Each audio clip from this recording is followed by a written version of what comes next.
Welcome back to Tennis Town, guys. Thank you for tuning in. Today I'm going to go through why I think tennis has become a boring spectacle, a boring sport to watch, and what can be done to make it more interesting. So, as I mentioned, tennis has become pretty boring to watch over the last, let's say, 15 years because of the Big Four. Because the majority of tournaments over the past 15 years have been being taken out by the same four players. Now, I don't think that's very good for spectatorship. I think, okay, it's great. We had Federer dominating. We've had all those players sort of, take the top spot for a while and dominate the sport. That's fantastic. But at the end of the day, it's the same four, and it just gives too much predictability to the game. And due to there being too much predictability, well, obviously, it gets boring to watch. Now, I hope that this is going to change soon, because we have obviously Murray, who's more or less finished now with his hip injury. I don't think he's going to be coming back to full form anytime soon. We've got Djokovic, very uncertain about his future. He's had an injury-riddled last couple of years and hasn't managed to get back to full form, and looking very far from his best at the moment. Nadal, well, clay's probably now his only hope. He is the king of clay after all, but his body is deteriorating. And Federer maybe has 1 or 2 years left in his career. Okay, so what I'm excited about is seeing a change of players at the top rather than the same four guys that have been there for the last 10-15 years. We've had 2 generations come through since the Big Four, and none of those young players really cracked it.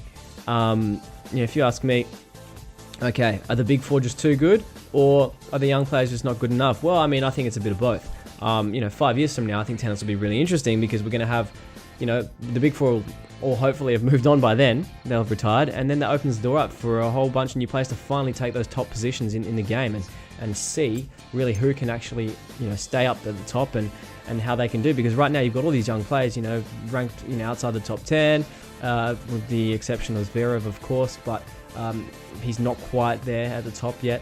So let's see. But basically, we haven't seen a new young gun come through really with that real wow factor, and I'm looking forward to that. Now, will that ever happen again? I don't know. For me, that young gun I was alluding to, that the last one to do it was Nadal. I remember him bursting on the scene as a 17-year-old, completely taking the world by storm. He was a killer. He had that real killer instinct that nobody else had on the tour, and at 17 years of age, you already knew that he was certainly going to be a world number one. Now, I haven't seen that same wow factor from anyone since. From any of the young players since. So I'm really excited, and I really hope that there will be someone new like that. We may see that over the next 5 years, but chances are we may not, because Nadal's probably a one-of-a-kind player, just like Federer as well. I mean, the slowing of the courts has also changed the game and made it more boring. I mean, if you look at it, there's no more contrasting style battles out there. Back in the day, you used to have, obviously a much faster grass court, and even the hard courts were playing a lot quicker.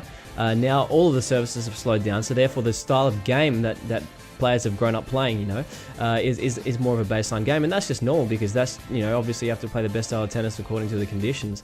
So now you've got all these players all playing from the baseline, and it's a shame because you don't really have that contrasting style of tennis where you have a serve volleyer against a counter puncher, or an all-court player against an aggressive baseliner, that kind of stuff. So I don't know. It's a shame for me, but also I think there's no personalities in the game either anymore. If you look at the 80s, there was McEnroe, there was Guillermo Vilas, there was also Bjorn Borg had his own unique style, and even Ivan Lendl.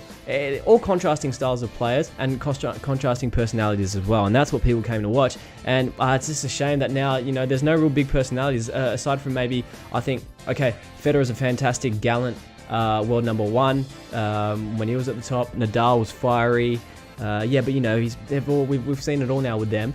The only one of the young players I think that actually has personality is probably Nick Kyrgios. He's the one that's got star power.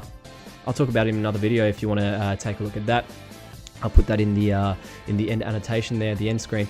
We need more personalities, so let's see what happens now. I think 5 years from now we could have a very different game. But I mean, as long as the personalities are out of the game, then it's just going to be just more and more boring to watch, to be honest. So let's see, guys. Let me know in the comment section below what you think. That's my take on it.